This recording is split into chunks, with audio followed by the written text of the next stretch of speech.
I was 23 when her mother told me she was pregnant.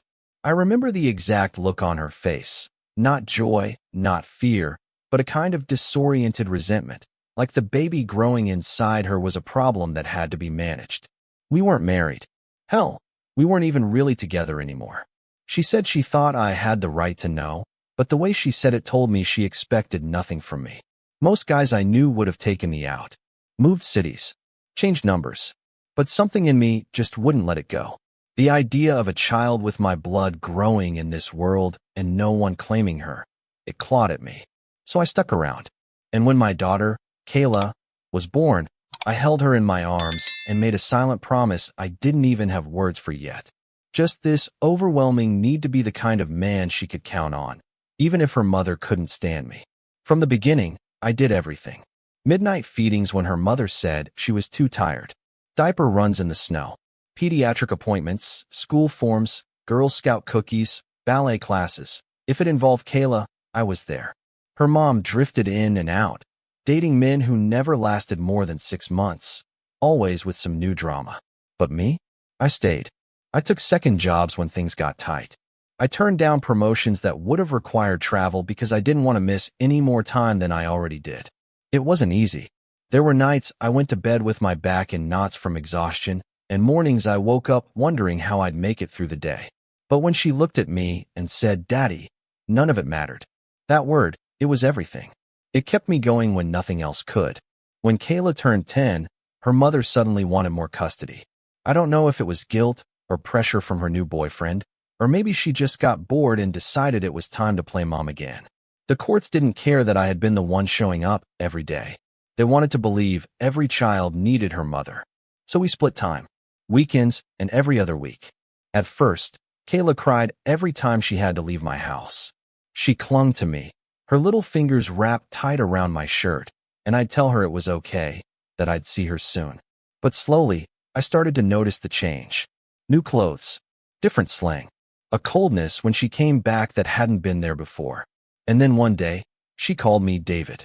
Not Dad, just David, like I was some guy she barely knew.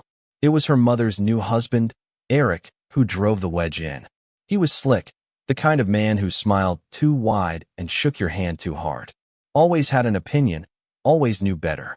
Kayla started parroting things he said, subtle digs about how I wasn't as successful or didn't provide the same kind of life.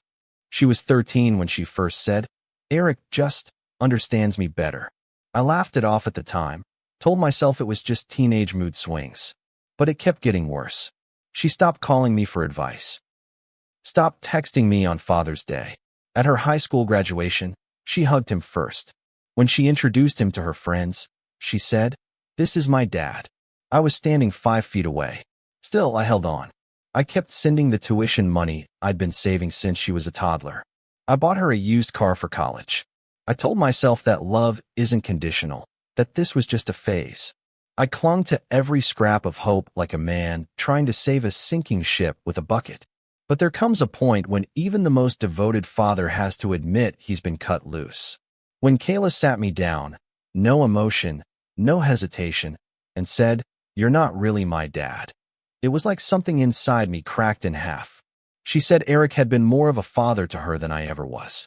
That I was just around, but never really there. And the worst part? She believed it. She didn't flinch, didn't even seem to notice the tears welling up in my eyes. I left her apartment that night with my heart in pieces. I drove for hours, aimless, numb, staring at the road like it could give me answers. I thought about every scraped knee I had bandaged, every birthday cake I stayed up all night baking, every time I told her she was beautiful and smart and capable. I thought about the times I'd said no, not because I didn't care, but because I wanted her to grow up responsible. I thought about all the silent sacrifices, the dreams deferred, the relationships I never pursued because no woman could understand how important my daughter was to me. And now she was telling me I had never been enough. I wish I could say I found peace that night, but the truth is, I didn't. I found resolve. I looked at the bank account I'd set up for her college fund. Every bonus, every tax refund, every dollar carefully saved, and I withdrew it. Every cent. Not out of spite, but out of clarity. If I wasn't her father, Then I had no obligation to keep pretending. I used that money to buy myself something I'd never had: freedom. A villa. By the water. Quiet, clean mind. It felt selfish, and maybe it was, but for the first time in 2 decades, I wasn't living for someone else. I wasn't waiting for a call that never came. And maybe that was the beginning, not of healing, not yet, but of something new, something honest. Because the truth was, I had raised her. I was her father. But if she couldn't see that, I was done trying to convince her. The words didn't come during a blowout fight. There was no screaming, no slamming doors, no thunderous eruption of emotions you'd expect in a moment that shattered everything. It happened over something so mundane, it almost felt like a setup. She had asked me to help co-sign a lease for her off-campus apartment. Something modest near the college, she claimed, but when I looked at the numbers, I balked. It wasn't just expensive, it was reckless. 2 bedrooms, a rooftop gym, valet trash. I told her I'd already done my part. I paid for the car, sent her monthly stipends, and covered her books and supplies. She went quiet for a beat, then said flatly, "Eric would have done it without making me feel guilty." I looked up from the spreadsheet, confused. She was staring at me like I was some uptight landlord rather than the man who taught her how to ride a bike. I said something lame, I'm sure, about responsibility and boundaries. That's when she leaned back in her chair, crossed her arms, and said it like a blade across the throat. "Eric's more of a dad than you ever were." I felt my breath leave me. It wasn't the words alone. It was the ease with which she said them, like she'd been carrying that sentence in her back pocket, waiting for the right moment to throw it. There was no tremble in her voice, no flicker of remorse, just cold certainty. I stared at her, waiting for her to flinch, to say she didn't mean it, to walk it back. But she didn't. She picked up her phone, thumbed through messages, and muttered something about how I always made things harder than they needed to be. And in that moment, I realized I was no longer the father in her eyes. I was a bank account, a formality, a placeholder until someone more convenient took the title. I left that coffee shop and walked 3 blocks to my car in a daze. I didn't even remember driving home. I just knew that when I got there, I went straight to the garage, sat down on the concrete floor, and stared at the shelves stacked with all the things I'd saved for her. Old toys, school projects, a pink helmet from when she learned to rollerblade, the sketchbook she used to draw in before she discovered Instagram filters and designer brands. I had kept it all. For what? Some part of me had clung to the idea that she'd eventually come back around, that the phase would pass, that blood meant something. But blood doesn't guarantee love, and titles don't guarantee loyalty. Over the next few weeks, her calls became less frequent, her tone more distant. She posted pictures with Eric on social media with captions like, "Best dad ever," and "So lucky to have a father who truly understands me." I'd see them by accident, through mutual friends, or when her cousins mentioned it during family get-togethers. I never commented, never reacted. I learned to let the silence speak for me. She didn't call me on my birthday that year. I got a text a day late that said, "Hope it was good." No punctuation, no warmth. It felt like a text you'd send a coworker, not the man who once held you through every night terror and stomach flu. I started to feel like a ghost. I'd walk through the house, and every photo with her in it felt like a cruel joke. I took them down one by one. Not in anger, just to survive. I stopped mentioning her to my friends. Stopped bringing her up at work. When people asked if I had kids, I'd pause, then say, "I used to." It wasn't entirely true, but it was the only answer that didn't make me unravel. My therapist called it emotional detachment. I called it breathing again. Then came the email. Not a call, not a letter, an email. She said she was moving in with Eric and her mom full-time. Said it just made more sense. Said she appreciated everything I had done, but that she was building a new kind of family that better reflected who she was now. It was formal, transactional. She even signed it. Warmly, Kayla. Warmly. Like a business memo. I didn't reply. What was there to say? That I loved her? That I still kept the drawing she made of the 2 of us under my pillow? That I stayed up every night wondering if I had failed her, or if she had failed me? I withdrew the remaining funds from her tuition account that night. I remember logging in, staring at the balance, $73, $582.23, and thinking, this was supposed to be her future. But futures aren't owed. Not to people who've chosen to walk away. I booked a trip to the coast, found a quiet villa with a private stretch of beach, and wired the funds. When the confirmation email came through, I stared at it for a long time. It felt like closing a door. A heavy one, but necessary. The next morning, I woke up to a text from her mother. "Are you seriously taking the money? That's her college fund." I didn't reply. She followed up with, "You're punishing her for having more than one father figure." No, I was punishing myself for too long, hoping I could force a bond that had already died in her heart. I'd given her my best years, my best self, and she'd sold it off for a man who came in at halftime and acted like he won the game. She wanted him to be her dad? Fine. Let him handle the bills. The emotional weight. The late-night calls when life got too hard. But deep down, I wasn't angry anymore. I was just done. There's a difference. Anger still hopes, still fights. Being done? That's silence. That's peace. And peace, after 20 years of trying to prove I was enough, felt like the only thing I had left to claim. The villa sat on a gentle hill that overlooked the Atlantic, tucked between two palm-lined properties owned by people I'd never meet and didn't care to know. It wasn't extravagant, not by millionaire standards, but it was far beyond anything I'd ever allowed myself to consider. 3 bedrooms, white stucco walls kissed by salt air, a wraparound deck with cedar railings that soaked up the sunrise. There was a hammock swaying between 2 wooden posts and a tiled outdoor shower I never knew I'd appreciate so much. The first morning I woke up there, I stood barefoot on the cool stone floor, stared out over the horizon, and felt something I hadn't in years: stillness. Not the fragile, temporary kind you steal between obligations. No, this was the kind that seeps into your bones. The kind that comes after you've put down everything you were never meant to carry in the first place. I'd spent 20 years waiting for phone calls, managing emergencies, bending over backwards to be seen. I was always on alert, always ready to step in, fix something, pay for something, prove myself again. And then suddenly, in that villa, I realized how much space I had given away to a version of fatherhood that demanded everything and offered very little in return. The silence wasn't cold, it was clarifying. I didn't check my phone every 5 minutes anymore. I didn't have to wonder what she needed, if she was okay, if I should reach out. The absence of her voice in my life was like removing a splinter that had been lodged in too deep to see. It stung at first, but then it healed. About a week in, I got the first message. Not from her. Kayla was still silent, but from her mother.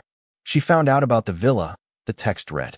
No punctuation, just passive-aggressive indignation radiating from every word.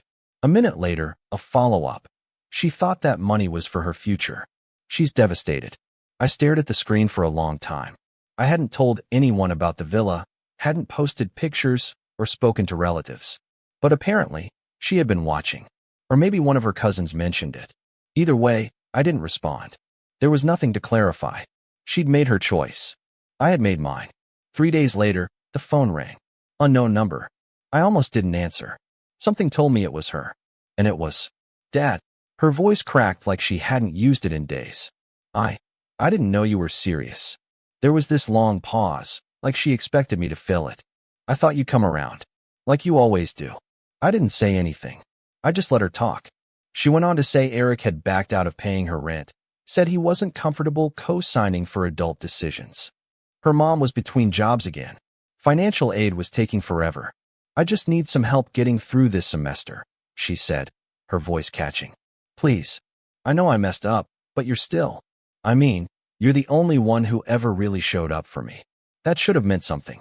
Maybe 5 years ago it would have, but I didn't feel relief. I didn't feel vindicated. I just felt tired. I asked her calmly, "Who's your dad, Kayla?" She went quiet. I waited. "You know what I meant that day?" she finally said. "No, I don't," I replied. "You said he was more of a father than I ever was. So if that's how you feel, you should go to him." I could hear her crying on the other end. Silent sobs she was trying to hold back. "I didn't mean it like that," she whispered. I was angry, but some words, once said, don't just disappear. They live in the space between people. They change how you breathe around them. "I've moved on," I told her, and I meant it. "I don't hate you. but I can't keep putting myself back together every time you decide to forget what I've done for you." She begged. She tried to remind me of Christmas mornings and bedtime stories. I reminded her that memories don't pay bills, and they don't erase betrayal. "This isn't punishment," I said. "This is peace. I'm not going to give that up again, not even for you." She hung up without another word. The silence that followed wasn't empty. It was full of everything I never let myself feel when I was too busy trying to be enough for her. That night, I walked down to the beach with a bottle of scotch and sat on the edge of the shore, watching the tide come in like it had somewhere to be. I thought about the last 2 decades, every scraped knee, every science fair, every "I hate you" shouted in teenage rebellion. I thought about how long I'd made myself small so she could feel big. And I thought about how quickly she had traded me in when someone else offered her a shinier version of love, one that didn't come with rules or responsibility. A neighbor passed by and waved. I nodded back. We didn't speak. I liked it that way. No stories to explain. No past to unpack. Just the sound of waves and the slow settling of a man finally choosing himself. I didn't sleep much that night, but when I did, I dreamed of nothing. No memories. No regrets. Just darkness and the rhythmic sound of the sea, washing everything clean. It started with a Facebook post. Just one picture. Kayla, eyes puffy from crying, sitting on the floor of what looked like a half-packed apartment. The caption read, "Abandoned by the man who raised me." Blood doesn't mean loyalty. It was vague, just open-ended enough to stir sympathy without context, but clear enough for anyone who knew us to draw the lines. Within hours, the comments rolled in. Old friends of hers, people I hadn't seen since kindergarten drop-offs, coworkers of mine who'd met her once at a company barbecue. All weighing in, all drawing their own conclusions. "I'm so sorry, sweetie. Some people only love you when it's convenient. You deserve better. Real parents don't walk away." The judgment spread like wildfire, and I sat in my quiet villa watching strangers dismantle 2 decades of sacrifice with a thumbs up and a sad face emoji. I didn't respond. Not publicly, not privately, but the damage wasn't limited to social media. Within days, my sister called, voice tight with confusion. "David, what the hell is going on? Did you really cut her off?" I could hear the accusation underneath, even if she tried to hide it. I explained what happened, not just the villa, but the years of slow dismissal, the gut punch of being told I wasn't really her dad. My sister was quiet for a moment before saying, "Yeah, but still, she's your daughter." That line, I'd heard it 100 different ways. But she's your blood. But you raised her. But you're her only real father. And each time, it felt like a slap. As if being her father meant I had to be her doormat indefinitely. It didn't take long for the whispers to reach my parents. My mother called me crying, caught between wanting to defend me and worrying about Kayla's future. "I know she hurt you," she said, "but don't let pride keep you from being there when she really needs you." I wanted to scream. Pride? Was that what they thought this was? I had swallowed pride for years. Every time she chose someone else over me. Every time she looked right through me. Every time I made a sacrifice and was met with indifference. This wasn't pride. This was preservation. And no one seemed to understand that. What hit hardest, though, was the voicemail. She didn't call directly this time, just left a message. It was shaky, raw, full of desperate breaths and rushed words. "Dad, David, please just call me back." I didn't know it would go this far. I didn't know he'd back out. I don't know what I'm supposed to do. I'm scared. Everything's falling apart, and I don't have anyone else. Please just talk to me. I'm sorry." The audio cut off in the middle of another plea. I listened to it 3 times before deleting it. Not because I didn't feel anything, but because I felt too much. That night, I lay awake for hours, staring at the ceiling. The villa was quiet except for the ceiling fan's rhythmic ticking, a soft reminder of the stillness I had fought to build. And yet, my mind wasn't still. I kept thinking about her as a child, her tiny hand wrapped around mine, the way she'd fall asleep on my chest during thunderstorms. I remembered the first time she rode a bike without training wheels and screamed, "Did you see that, Daddy?" I remembered staying up late helping her study for a history test she aced. And I remembered how easily she erased all of it the moment someone shinier, newer, easier came along. Those memories, they didn't vanish just because I'd cut her off. They lingered like ghosts, asking questions I didn't want to answer. The next morning, I received a message request on Instagram from one of her friends, I think. Some young woman I barely knew. She wrote, "Hey, I don't know the full story, but Kayla's going through it right now. She really misses you. She talks about you all the time. Maybe just reach out." I stared at it for a long time. What none of them understood was that I didn't need to be told how much she was hurting. I knew. I felt it like a bruise on my own chest. But reaching out wouldn't heal anything. It would just reopen the door for her to walk in, take what she needed, and walk out again when it suited her. That cycle had to end, even if it made me the villain in her version of the story. Eventually, the online storm died down. The post disappeared, the messages stopped, but the fallout lingered. Friends who used to call every week suddenly went silent. Family members tiptoed around the subject. At the next family gathering, I could feel the weight of their eyes. No one said anything outright, but the judgment hung in the air like thick smoke. Only my brother pulled me aside, handed me a beer, and said, "She made her bed, man. You don't owe her your sanity." It was the first time I didn't feel insane. The first time someone saw the decision for what it was, self-defense. I wish I could say that gave me peace, but the truth is, peace isn't clean. It's not some perfect, glowy feeling where you walk away and never look back. It's messy. It's quiet nights filled with guilt and second-guessing. It's hearing a song that reminds you of a father-daughter dance and wondering if you made a mistake. But it's also knowing that every time you bent, it broke you a little more. And finally choosing to stop breaking isn't cruel. It's necessary.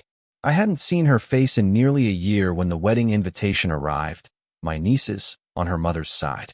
It was addressed to me and not David and guest, as if even the idea of me having someone new in my life was unthinkable. That little oversight stung more than it should have, but I chalked it up to old habits.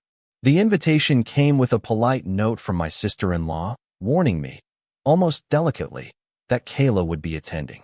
"I just wanted you to know," it said. No suggestion to avoid the event, no olive branch, just a neutral heads-up, as if we were two volatile guests at a diplomatic banquet, and she was bracing for fireworks. I considered skipping. I really did. But something in me needed to go. Maybe it was to show them I wasn't hiding. Maybe it was just curiosity. But the moment I RSVP'd yes, I knew the night wouldn't pass quietly. The ceremony was tasteful, soft jazz and ivory roses and teary vows that made me shift in my seat. Kayla sat on the opposite side of the aisle, 4 rows up, flanked by her mother and Eric. I only glanced once, but it was enough to see how composed she looked. Hair slicked into a low bun, dress just modest enough, expression unreadable. She didn't look at me. Not during the walk down the aisle, not during the champagne toast, not when the bride tossed her bouquet and the crowd erupted into laughter. It was like we existed on different frequencies, both present but utterly unreachable to the other. I stayed on the perimeter most of the night, sipping club soda and pretending to enjoy the old Motown tracks spinning through the reception speakers. It was nearly midnight when she approached me. Alone, I was standing near the balcony, watching the lights over the lake flicker against the water. I smelled her perfume before I heard her. "Hey," she said, voice low, like she was trying not to spook me. I turned slowly. She looked older than 21, older than I remembered. Grown? Yes, but not wiser. Her eyes gave it away. Still searching, still hoping to be rescued. "Can we talk?" she asked, folding her hands in front of her like a child rehearsing a difficult line. I nodded once, and we stepped outside. The air was crisp, and the music faded behind the glass doors. "I know you hate me," she said, not looking at me. "I don't," I answered, maybe too quickly. "I just stopped waiting to be chosen." She winced like I'd slapped her. "I didn't mean to hurt you," she said. "It wasn't about choosing him over you. It was just different. I felt like he saw me in ways you never did." I stayed quiet. She went on, words spilling now like a dam breaking. "I was angry. I was trying to grow up and figure things out, and he was just easier. Less rules, less disappointment. But I didn't mean to erase you." "You didn't erase me, Kayla," I said, turning to face her. "You replaced me. And the worst part is, you didn't even seem to hesitate." She swallowed hard, her eyes shining. I was immature. I thought I had time to fix it. That's when I told her, calmly, evenly, without malice, that some doors don't stay open forever. I spent 20 years building something with you, I said. And you closed that door. Not in a moment of anger. Not in a lapse of judgment. You locked it and handed the key to someone else. She took a step closer, her voice barely audible. Isn't there a way back? And for the first time, I didn't soften. I didn't offer reassurance. No, I said, there's not. She looked like she might break in half. Her lip trembled, and her shoulders slumped like a child caught in a storm. So that's it. You're just done. I nodded. I'll always love you. But I'm done hurting myself for someone who doesn't know how to love me back. She turned away then, walking slowly toward the edge of the balcony. I stayed where I was, my heart pounding like I'd just walked away from a car crash. And maybe, in a way, I had. The wreckage of our relationship was scattered behind us, and I had nothing left to salvage. There was no dramatic fight, no shouting, just a final, quiet unraveling that had been a long time coming. Later that night, as I drove back to the villa, the road ahead blurred through a haze of headlights and fatigue. I thought about what it meant to truly let go, not out of anger, but from clarity. I had waited for her to return, hoped she'd see the cost of her words, believed that time might soften the distance. But standing across from her on that balcony, I knew some things don't heal. They simply become part of your landscape. Familiar, unchanged, a scar that doesn't ache anymore, but never quite disappears. It's strange how silence changes its shape over time. In the beginning, it was sharp, cutting, full of things unsaid, full of the weight of her absence. Every morning, I'd reach for my phone out of habit, expecting a missed call, a message, anything that might mean she had come to her senses. But the screen stayed black, and over time, I stopped reaching. Not because I stopped caring, but because I learned to breathe differently. I'd spent most of my adult life adjusting my oxygen intake around her, bracing for the highs and lows, preparing for impact. But in the quiet of my villa, with the ocean beyond the window and no footsteps but my own, I started to breathe again. Deeply, freely. And I realized that sometimes peace doesn't arrive with fanfare. Sometimes it slips in during the smallest moments, like folding laundry without crying, or sitting through a father-daughter commercial without flinching. Months passed after the wedding. No calls, no voicemails, no late-night apologies. The silence between us became a sort of truce, unspoken but firm. I saw her name once on a mutual friend's Instagram story. She was smiling at a rooftop party, holding a drink, carefree in the way only someone with no real responsibilities can afford to be. There was a pang, yes, but it didn't burn like it used to. Instead, I felt distant, like watching someone else's daughter, like watching someone I used to know from a life I no longer lived. I didn't linger on the image. I closed the app, poured myself a cup of coffee, and stepped out onto the deck, where the waves greeted me with their usual indifference. It wasn't until late November that I heard about the hospital bill. My sister called, hesitant, choosing every word like it might shatter me. Kayla had been in the ER, nothing life-threatening, but enough to rack up a $3,000 bill she couldn't pay. She'd asked her mother, of course, and Eric had declined, saying she needed to learn consequences. That part almost made me laugh. Learn consequences, from the man who let her walk all over people as long as it made him look good. My sister didn't ask me outright to help. She just said, I thought you'd want to know. And then she paused, waited, listened for something in my silence. I didn't answer right away. I just hung up and sat with the information, the way you sit with bad weather. For the first time in over a year, I opened my checkbook. I didn't send it to Kayla. I sent the payment directly to the hospital, under her account number, anonymously. No note, no signature, no expectation. I did it not because I forgave her, and not because she deserved it.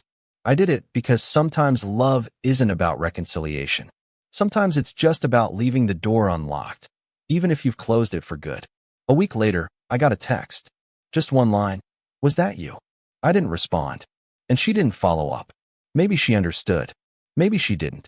But that was the last message I ever received from her. It didn't feel triumphant. It didn't feel tragic.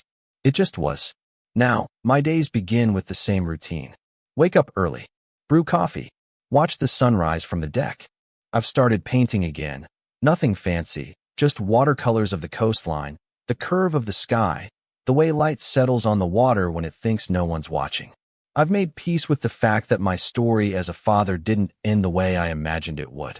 There's no graduation photo on the mantle, no Sunday calls, no grandkids running through the house yelling "Grandpa," but what I do have is a version of myself I can live with. A man who gave everything he had, who stayed when it was hard, and who finally learned that love without boundaries is just self-destruction in disguise. Sometimes, late at night, I still wonder if she thinks about me, if she looks back and regrets how it all unfolded. But those thoughts don't haunt me the way they used to. They're like echoes in a canyon, faint, far away, unable to reach me now. I don't hate her. I never could. But I've learned that love has to be mutual to be sustainable. And when it's not, the kindest thing you can do, for both of you, is walk away. So here I am, in this quiet life by the sea. Not lonely, not bitter, just whole, in a way I didn't know was possible. I may never get back the years I spent trying to prove I was enough, but I've gained something else, peace, at a price. And for the first time in a long time, I believe I'm worth it. If you've ever had to let go of someone you love deeply just to protect your peace, you're not alone. Sometimes the hardest thing we'll ever do is walk away from the people we'd once do anything for. But love without respect isn't love, it's obligation.